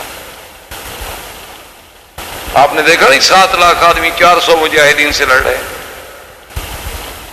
کوئی عقل ہے؟ یعنی سمجھ ہے ایمان سے؟ ایک بندے کے اوپر ڈنڈا لے کے یوں کھڑے اور پھر بھی لڑ رہے ہیں. یعنی اگر آدمی کو شرم آئے تو ویسے گنگا میں ڈوب جائے کہ یار ہم کس کے اچھا لڑ کس کے خلاف رہے ہو جی؟ ہمارا ملک ہے، اپنے ملک کے خلاف لڑ رہے ہو. کوئی عقل ہے؟ تم اپنا ڈنڈا لے کے رات گھر لڑنا شروع کر دو بیوی سے بچوں سے، تو کوئی کیا کہے گا؟ کہیں کہ بھی اس کو مینٹل ہاسپٹل میں شہار بھیجو ہوتا ہے، پاگل ہو گیا ہے. آدمی دشمن سے لڑتا ہے، اگر اس کو اپنا ملک کہتے ہو تو پھر لڑائی بند، اور لڑائی کرتے ہو تو پھر سیدھی بات کرو کہ ہمارا ملک نہیں ہے. لیکن کفر کی باتیں یہ آپ کو سمجھ نہیں آئیں گی. اس وقت آئیں گی جب اللہ نور ایمان سے سینے روشن کر دیں گے، جب آپ صرف قرآن و سنت کی روشنی میں سوچیں گے. یہ نہیں سوچیں گے کہ یہ انڈین ہے، یہ پاکستانی ہے، یہ سندھی ہے، یہ نہیں. ایک بات سوچیں گے کہ یہ مسلمان ہیں اور یہ کافر ہے. تو بہرحال حضور صلی اللہ علیہ وسلم جب آپ واپس آ رہے تو صفحہ قریش نے کیا انہوں نے کہا نوجوان جناب چھوکرے ان کے اکٹھے ہو گئے. انہوں نے کہا ہم موقع اٹھائیں، ہم حملہ کر دیں حضور صلی اللہ علیہ وسلم پر. صفحہ قریش اکٹھے ہو کے جناب آئے، حضور کو پتہ لگا. حضور نے فرمایا صحابہ کو ان کو اعلان کرو، ان کو کہو لڑنا ہے تو صبر کرو، حرم سے ہمیں نکلنے دو، آؤ لڑو. لڑنا ہے تو آؤ کھل کے لڑو. یہ کیا بات ہوئی کہ تم چوری چھپے ہمارے ساتھ لڑنا چاہتے ہو؟ یہ کوئی بات ہے؟ بڑے بہادر بنے پھرتے ہو. لڑنے کا شوق ہے، ہم حاضر ہیں، ہمیں صرف حرم سے باہر جانے دو، کیونکہ ہمارا معاہدہ ہے کہ حرم میں ہم نہیں لڑیں. اب جب حضور حرم سے باہر آئے تو پتہ لگا کہ ہتھیار موجود ہے. حضور نے صحابہ نے سلاح اٹھا لی اور بھاگے. وہ تو ایسے تھے پاگل، وہ تو آئے تھے اپنے نمبر بنانے کے لیے. حضور صلی اللہ علیہ وسلم خیریت کے ساتھ مدینہ منورہ تشریف لے آئے. اب جناب حضور پاک نے جہاں جہاں سرایا بھیجے تھے نا جی، اس کے ساتھ دیکھیں ایک عظیم خطہ دیکھیں. اس لیے پوری دنیا یہ تسلیم کرتی ہے کہ سب سے بڑا انقلابی بھی اگر کوئی ہے تو وہ محمد رسول اللہ. ساری دنیا میں انقلاب آئے. آپ دیکھتے ہیں فرانس کا انقلاب ہے، آپ دیکھتے ہیں روس کا انقلاب ہے، کمیونزم کا انقلاب ہے. کیا ہے؟ اقتصادی مسئلے پہ، کوئی پیٹ کے مسئلے پہ، کوئی روٹی کے مسئلے پہ، کوئی مکان کے مسئلے پہ.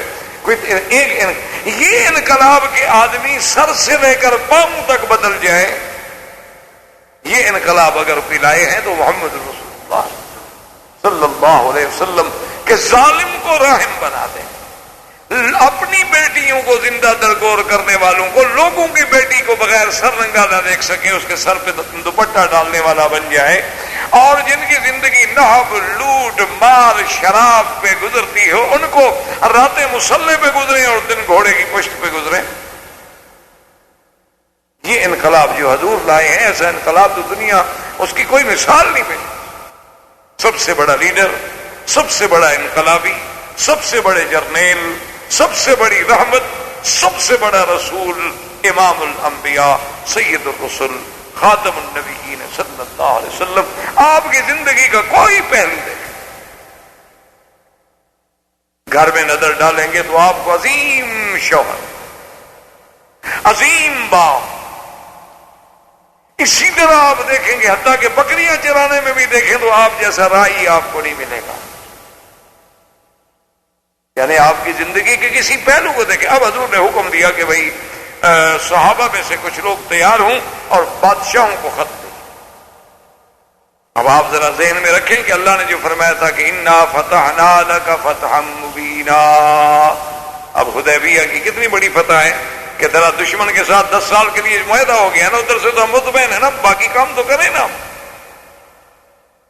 حضور صلی اللہ علیہ وسلم نے دحیہ کلبی ایک صحابی تھے اور اتنے خوبصورت تھے کہ ہماری تو عورتیں پردہ نہیں کرتی، وہ مرد ہو کے پردہ کرتے تھے کہ کوئی عورت میرے جبال کے فتنے میں مبتلا نہ ہو. ہماری تو خیر عورتیں بیچاری پردہ نہیں کرتی. پردہ کس سے کریں؟ ویسے وہ بھی سچی ہیں، کیونکہ خامد عورت میں فرق تو رہا کوئی نہیں. پردہ بیچاری کس سے کرے؟ پردہ کیا جاتا ہے مرد سے، مرد رہے نہیں.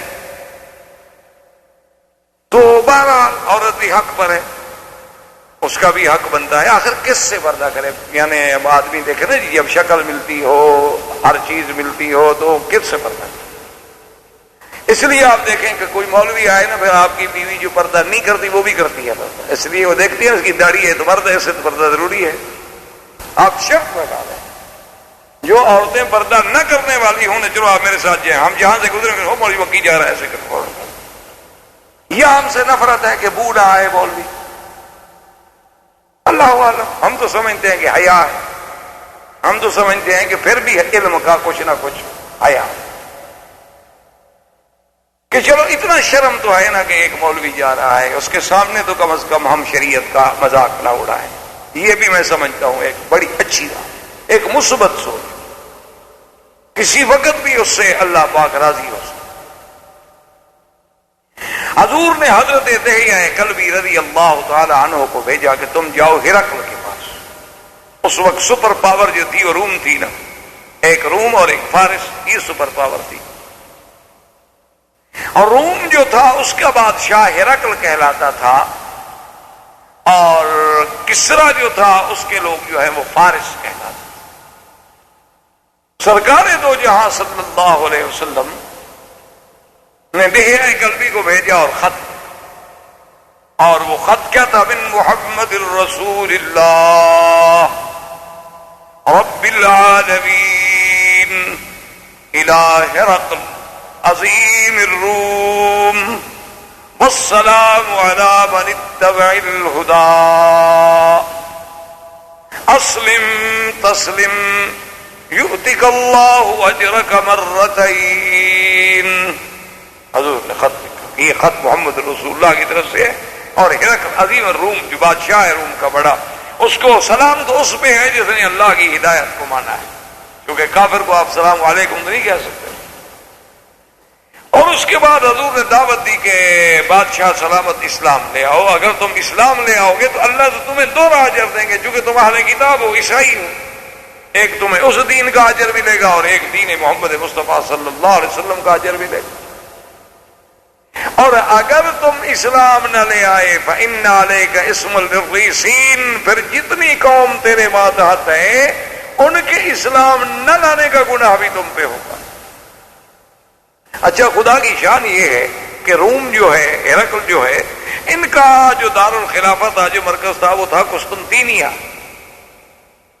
لیکن قسطنطینیہ سے یہ ان دنوں میں جب حضور صلی اللہ علیہ وسلم نے خط بھیجا دحیہ کلبی کو بھیج کر، تو ہرقل جو ہے وہ بیت المقدس آیا ہوا تھا شام۔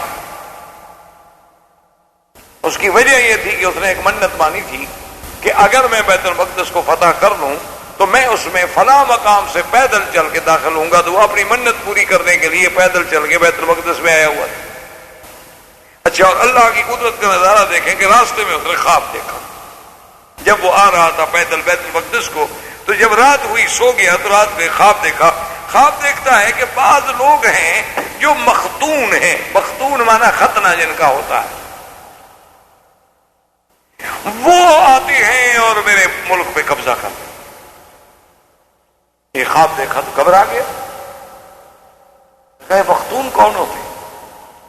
اس نے اپنے قسیسین کو بلایا، قسائس کو بلایا، قساطر کو بلایا، علماء جو تھے ان کے بڑے بڑے ان کو بلایا، اور سب کو بلانے کے بعد اس نے کہا کہ میں نے ایسے خواب دیکھا ہے، یہ مختون لوگ کون ہیں؟ انہوں نے کہا جی یہودی بھی خطرہ بیٹھتے ہیں۔ انہوں نے کہا اچھا، اس کا مطلب ہے کہ پھر میرا خواب جو ہے ان کے بارے میں، جو ایسا کرو کہ میں حکم دیتا ہوں کہ یہود کا بچہ بچہ ختم، نہ رہیں گے نہ میرے ملک میں قبضہ کریں۔ اسی اسنا میں خدا کی قدرت ہے کہ ایک آدمی چوری کرتے ہوئے پکڑا گیا، وہ عرب کے آدمی تھا، جب اس کو مارنے لگے کپڑے کھل گئے، دیکھا وہ بھی مختون ہے، تو ہرقل کو یہ رپورٹ بھی پہنچی کہ جناب یہودیوں سے تو ہم ڈر رہے تھے، ایک اور آدمی پکڑا گیا، وہ تو یہودی بھی نہیں ہے، وہ تو کہتا ہے میں عرب ہوں ادھر کا، مکہ شریف کا، وہ بھی مختون ہے۔ میں کہا اچھا اس کو بلاؤ، اس کو پیش کیا گیا، اس نے کہا کہ اچھا تم کیوں مختون ہے؟ کہا جی ہمارے عرب جو ہیں وہ سارے ختان کے قائل ہیں، ختنہ ہوتا ہے واقعہ، چونکہ ہم ملت ابراہیمی پر ہیں، اپنے آپ کو تو یہ دعویٰ کرتے تھے نا چاہے مشرک۔ تو اب ہرقل سوچ میں پڑ گیا کہ یہ کون لوگ ہیں؟ اس نے کہا اچھا ایسا کرو کہ عرب کے بارے میں بھی معلومات کرو، ہم جلدی نہ کریں یہود کو ختم کرنے میں، ایسا نہ ہو کہ ہم ایک قوم کی نسل مٹا ڈالیں اور اس کے بعد نتیجہ کوئی اور نکل آئے، تو ہمیں صبر سے کام لینا چاہیے۔ اسی اسنا میں دحیہ پہنچے، ابھی دہیا کی ملاقات نہیں ہوئی تھی کہ اس چور نے جو پکڑا گیا تھا اس نے ایک بات یہ بھی کر دی تھی کہ ان فینا نبی، مکے میں ایک نبی ہے جس کا نام محمد ابن عبداللہ ہے۔ ہرقل نے کہا اچھا؟ ہرقل چونکہ پڑھا لکھا آدمی تھا، اہل کتاب تھا، بادشاہ تھا، مطالعہ تھا انجیل کا، بائبل کا، کتابوں کا، اس نے پڑھا تھا کہ یہ زمانہ ہے ایک نبی پیدا ہوگا۔ اس نے کہا اچھا ایسا کرو کہ شام میں پتہ کرو کہ مکے کے لوگ آتے ہیں تجارت کرنے کے لیے، شام کوئی آدمی مکے کا کوئی وفد، کوئی ڈیلیگیشن آیا ہوا ہو تجارتی، تو پتہ کیا گیا تو ابو سفیان کا وفد آیا ہوا تھا، تو ان کو لے کر ہرقل کے پیش کر دیا گیا۔ ہرقل نے اپنے سارے قسیسین کو بٹھایا، ابو سفیان آ گیا، ملا، اس نے پوچھا کہ اچھا میں نے سنا ہے کہ مکہ میں مکرمہ میں ایک نبی پیدا ہوئے ہیں، آپ نے بھی سنا ہے؟ ہاں جی۔ کیا نام ہے؟ اس نے کہا محمد ابن عبداللہ۔ ہرقل نے کہا کہ ایکم اقرب نسبا الی محمد صلی اللہ علیہ وسلم، تم لوگ جو آئے ہو وفد ڈیلیگیشن تجارت کا، تم سب میں کون آدمی ہے جو نسب کے اعتبار سے زیادہ قریب ہو محمد رسول اللہ؟ ابو سفیان نے کہا انا۔ اس نے کہا ہرقل میں ہوں، میں حضور کا قریبی رشتے دار ہوں، 5ویں جد میں میرا اور آپ کا دادا ایک ہے، جد خامس میں ہم مشترک ہیں۔ اس نے کہا اچھا ابو سفیان، پھر جو بات میں تم سے پوچھتا جاؤں وہ مجھے بتا، ایک تو بتاؤ نام کیا؟ اس نے کہا محمد ابن عبداللہ۔ اس نے کہا کبھی آپ کا نبوت کے دعویٰ کرنے سے پہلے آپ نے کبھی کسی بات میں جھوٹ بولا؟ ابو سفیان نے کہا کہ نہیں۔ کوئی معاہدہ کرے، وعدہ کرے، عہد کرے تو پورا کرتا ہے یا توڑ دیتا ہے؟ ابو سفیان نے کہا میں نے سوچا موقع تو ہے کوئی جھوٹ بولوں، لیکن میں نے سوچا کہ پھر قیامت تک عرب میں آر رہے گی کہ ابو سفیان نے سردار ہو کے جھوٹ بولا تھا، ورنہ میرا دل چاہتا تھا کہ میں حضور کے خلاف کوئی بات جھوٹ بول دوں۔ آج تو مسلمان جھوٹ بولتے ہوئے فخر کرتا ہے نا، بلکہ جو جتنا بڑا جھوٹا ہو اتنا بڑا سیاسی لیڈر بن سکتا ہے۔ لیڈر بننے کے لیے آج خصوصیات میں ایک خصوصیت یہ بھی شمار ہوتی ہے کہ وہ جھوٹ کتنا بڑا بول سکتا ہے اور کتنے بہتر انداز میں بول سکتا ہے۔ یہ کافر ہے، وہ کہتا ہے میں نے سوچا کہ جھوٹ بولوں، مجھے موقع ہے جھوٹ بولنے کا، اور مجھے یہ بھی پتا تھا کہ جتنے آدمی کھڑے ہیں اگر میں نے جھوٹ بولا تو یہ بھی میری توہین یا تردید نہیں کریں گے، جانتے ہیں کہ میں سردار ہوں، لیکن خفت آر، میں ڈر گیا کہ یار میرے خاندان پر ایک بٹا لگ جائے گا کہ ابو سفیان نے چلو حضور کے ساتھ دشمنی تھی لیکن دشمن پہ جھوٹ کیوں بولا؟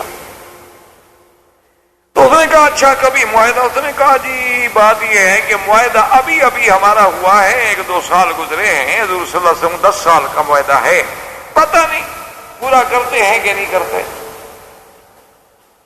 لیکن ابو سفیان کہتے ہیں واللہ خدا کی قسم میں سمجھتا ہوں میں یہ بھی جھوٹ بولا، مجھے یقین تھا کہ حضور اپنا وعدہ پورا کریں، وعدہ پورا کریں گے، حضور صلی اللہ علیہ وسلم کبھی وعدے میں خیانت نہیں کر سکتے۔ اس نے اس کے بعد پوچھا اچھا یہ بتاؤ کہ حضور صلی اللہ علیہ وسلم کے ماننے والے جو ہیں وہ بڑے لوگ ہیں یا غریب لوگ ہیں؟ انہوں نے کہا نہیں جی کیا پوچھتے ہیں، عبید اماء علفاؤنا، عبیدنا اماؤنا ضعفاؤنا، بالکل غریب لوگ ہیں، پر 1-2 آدمی ہیں کچھ، باقی تو سب غریب ہیں۔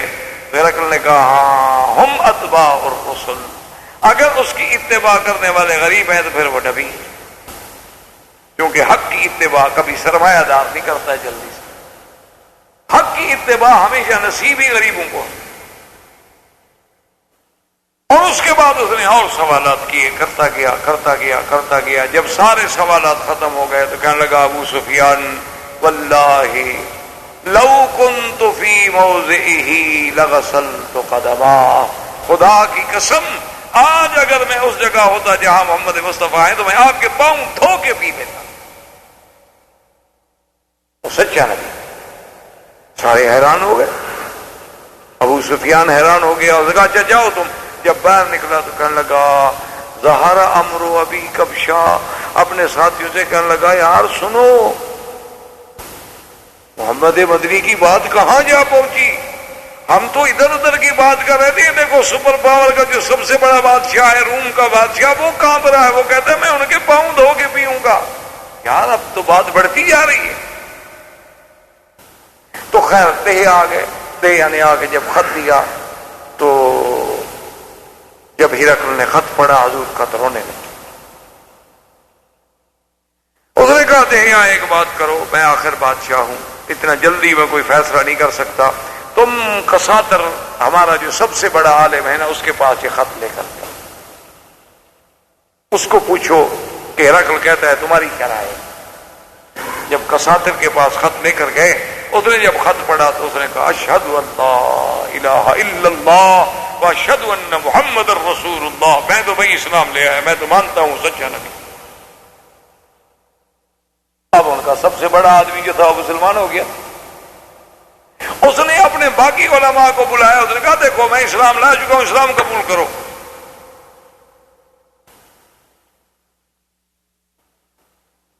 انہوں نے کہا نہیں، ہمیں سوچنے کا موقع تو دیکھا. کیا سوچ؟ تم نے جو کتابوں میں پڑھا ایک ایک علامت، ایک ایک نشانی جو ہے وہ محمد مدنی پہ سچی ہو.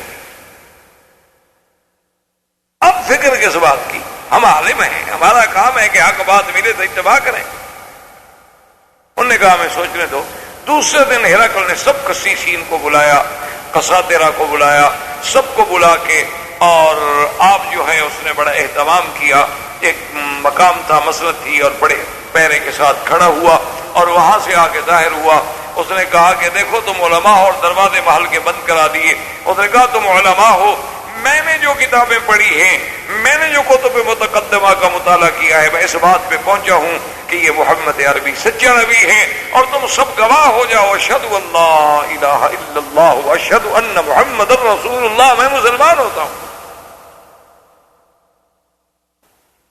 اب جو کسی سین بیٹھے ہوئے تھے نا جی، پہلے تو کوشش کی کہ ہم بھاگیں، آگے دروازے بند تھے.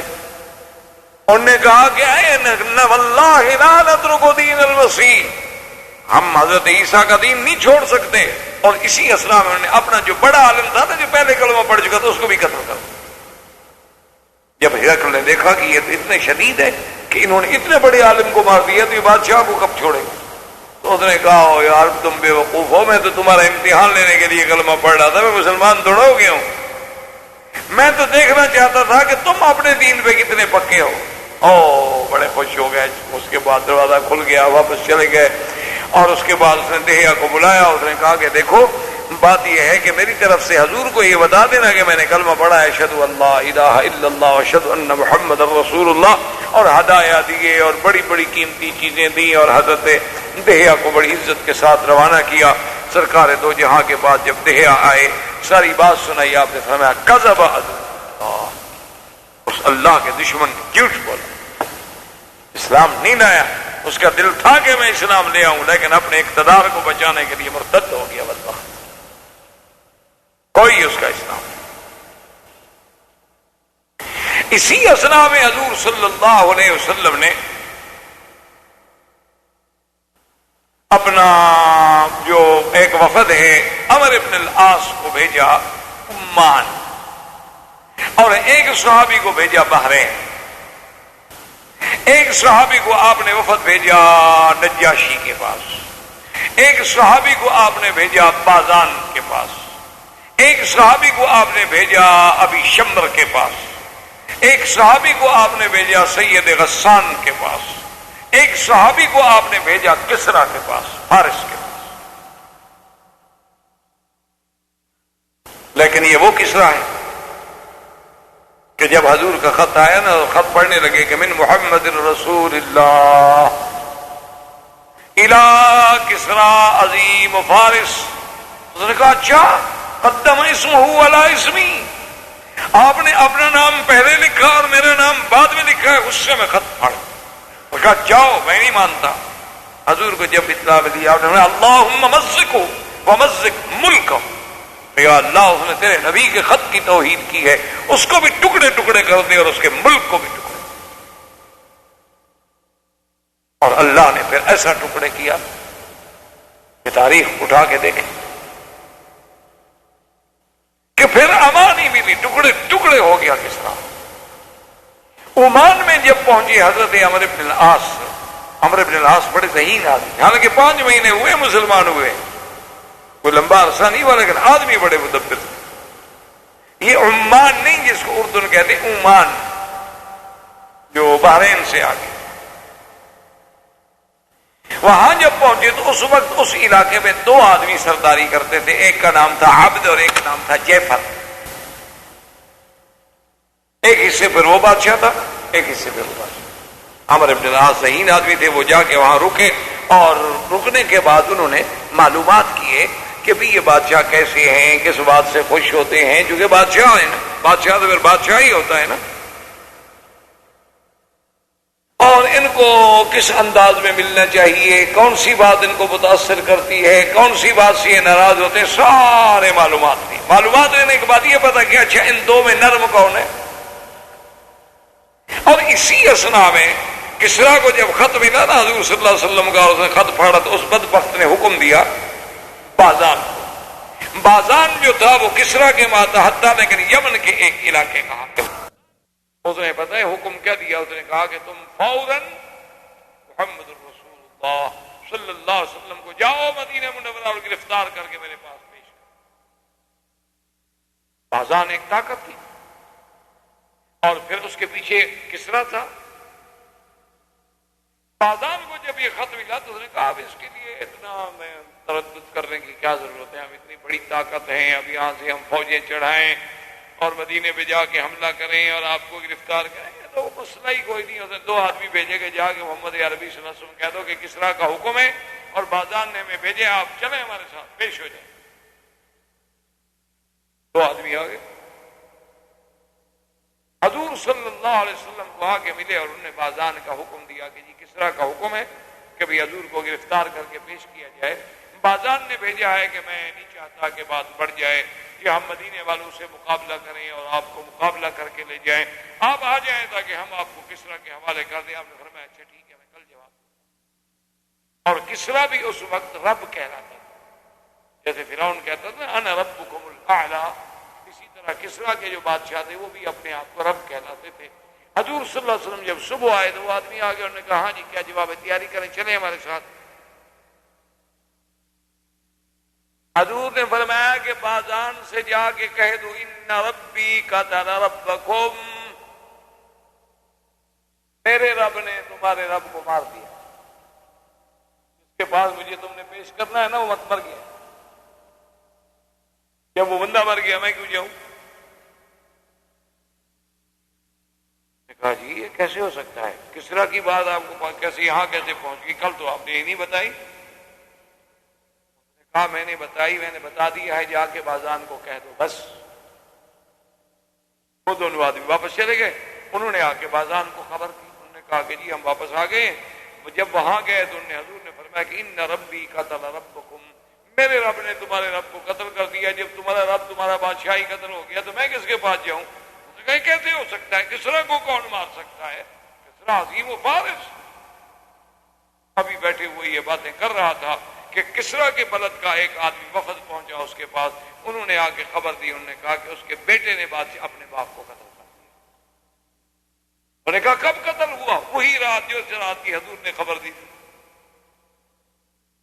تو جب اس نے دیکھا کہ بھائی حضور مدینے میں بیٹھے ہوئے ہیں، کسریٰ وہاں قتل ہو رہا ہے، قتل کرنے والا بیٹا ہے، تو کسریٰ کے اپنے دارالخلافہ میں بھی 2 دن کے بعد لوگوں کو پتہ چلا ہے، محمد عربی کو اسی رات کیسے پتہ چل گیا؟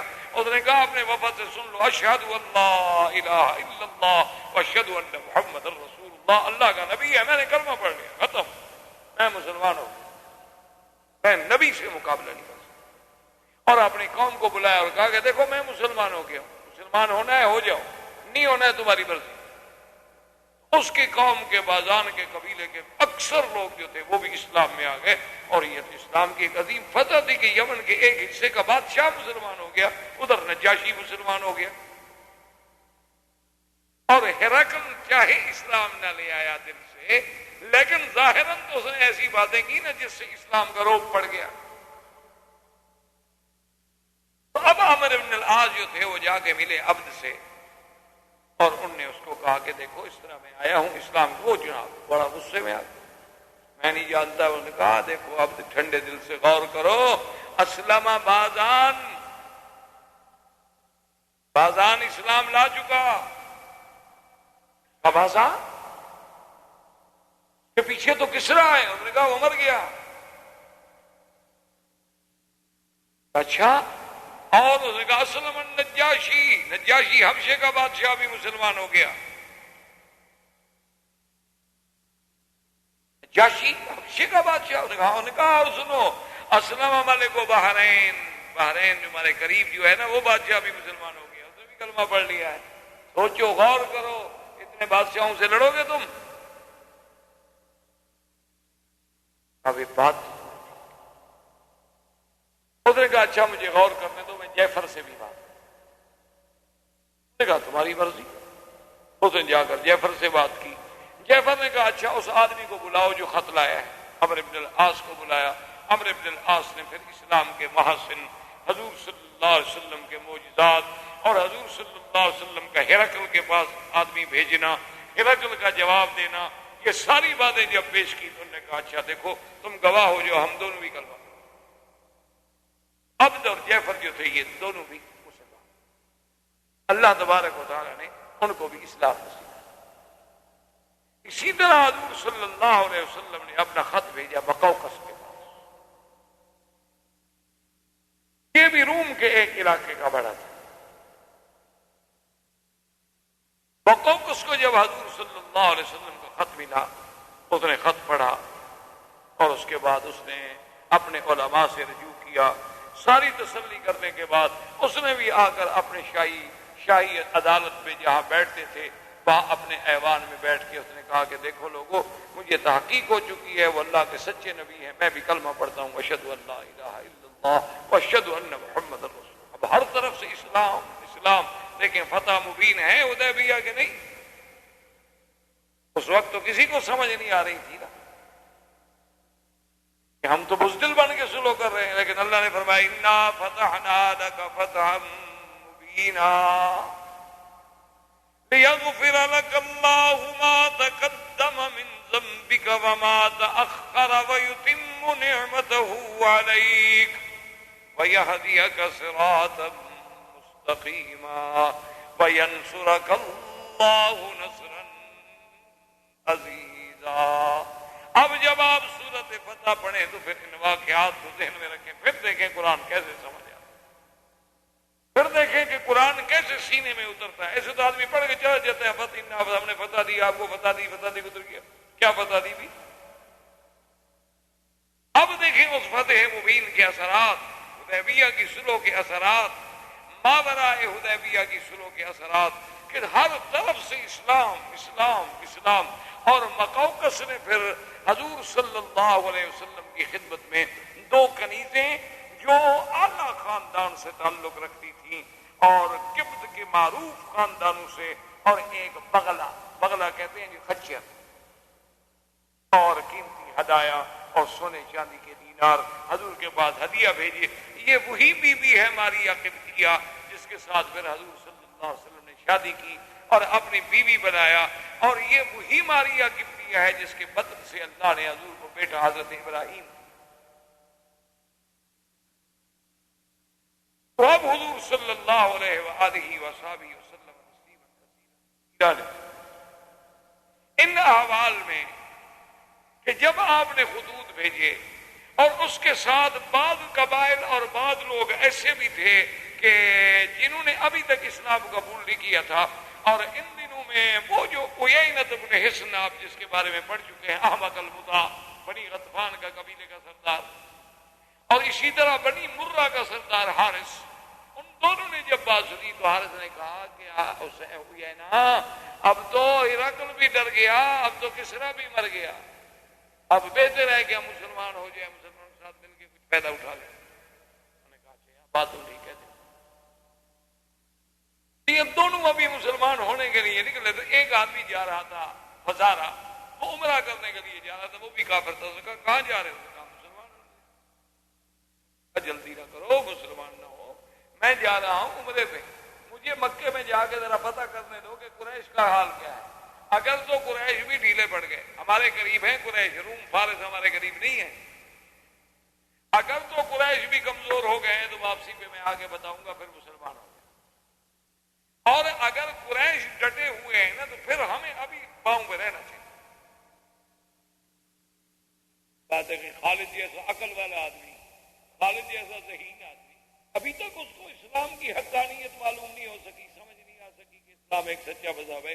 واللہ لو جاء عندنا لنکرمنہ ولنقدمنہ، کاش وہ ہمارے پاس آتا، اسلام لے کے آتا، ہم اس کی عزت بھی کرتے اور ہم اس کو اپنے آگے رکھتے۔ اچھا، ابان کے دل میں اللہ نے بات ڈال دی، ابان نے خط لکھا خالد کو کہ خالد اس طرح حضور نے باتیں کی تھی، اب تمہاری مرضی، تم خود سوچو۔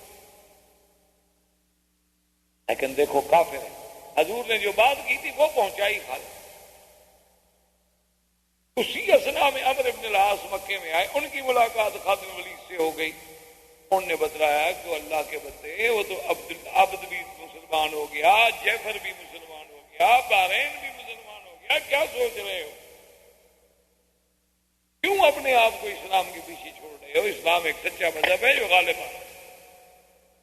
خالد نے کہا کہ اچھا، تو خالد بن ولید بھی مسلمان ہو گئے، عثمان بن طلحہ بھی مسلمان ہو گئے، ان دونوں کا اسلام عمرو بن العاص ذریعہ بنے، اور یہ تینوں جب آئے اور حضور صلی اللہ علیہ وسلم کے مدینہ منورہ میں دخل، فکبر حضور فرمایا اللہ اکبر، حضور نے فرمایا دخل شباب فی الاسلام، کیا جوان اسلام میں آئے ہیں، تینوں شباب تھے۔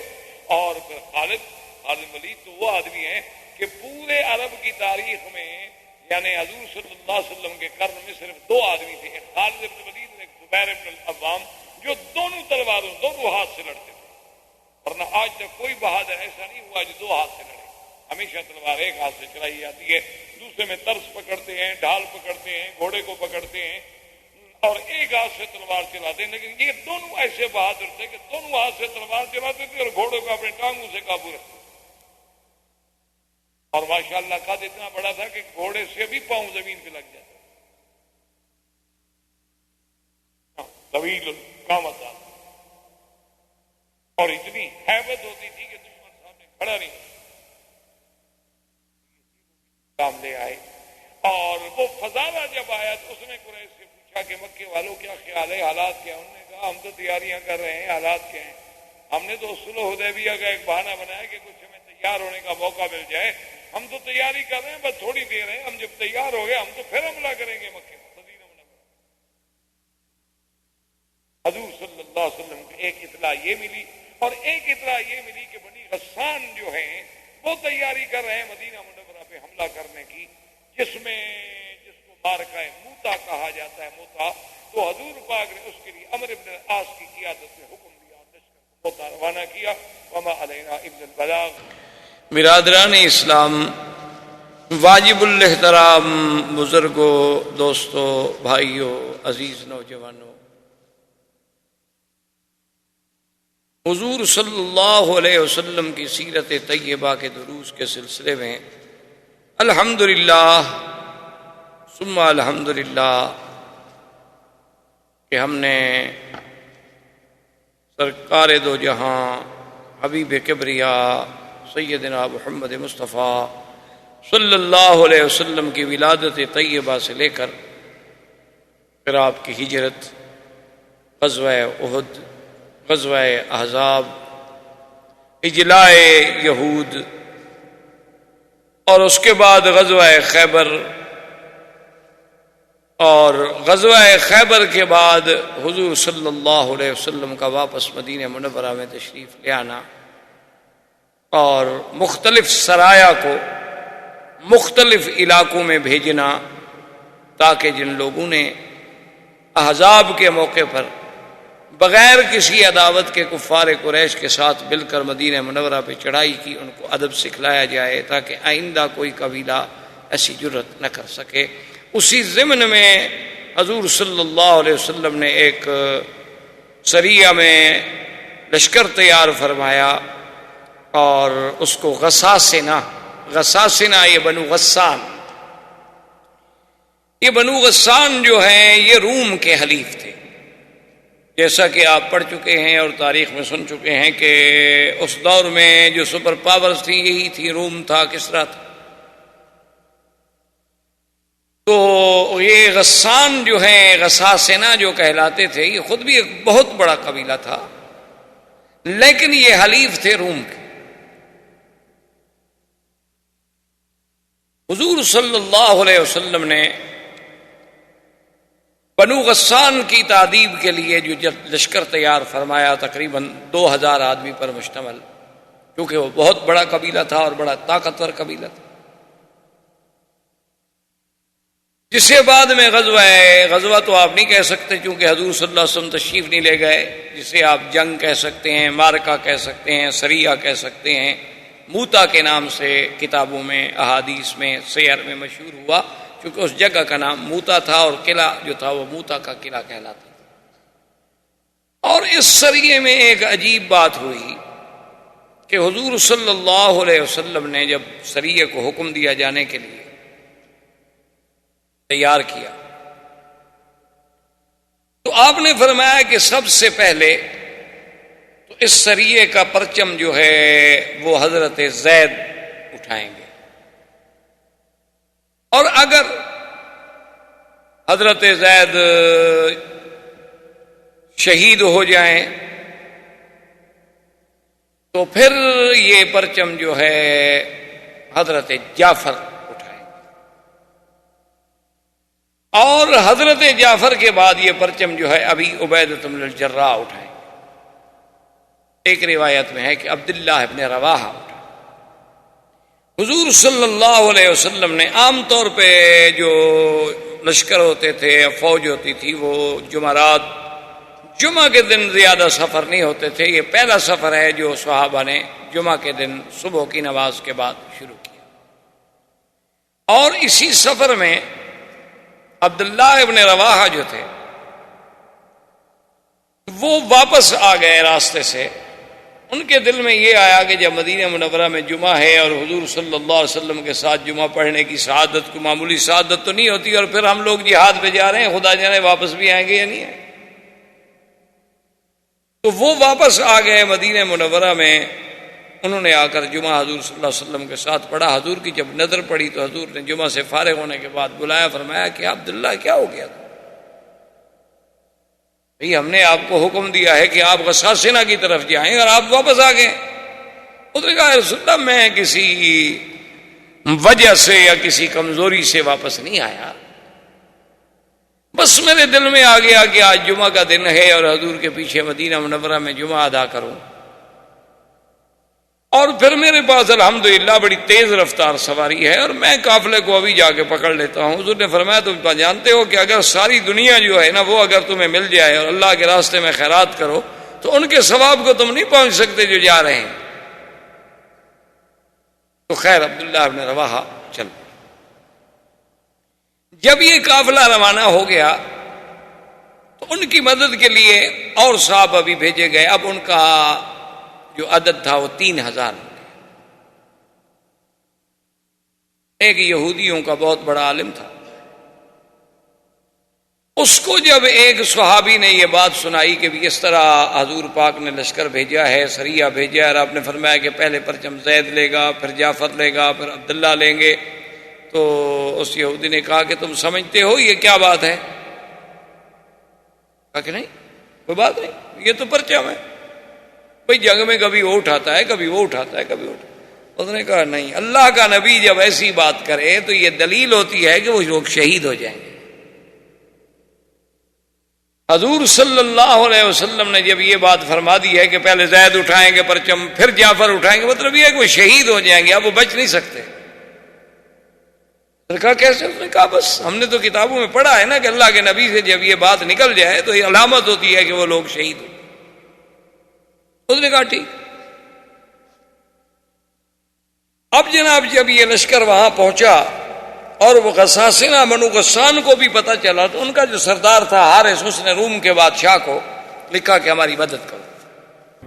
احباب کرام، اس کے بعد اب آپ اس مبارک سلسلے کی CD نمبر 25 سماعت فرمائیں.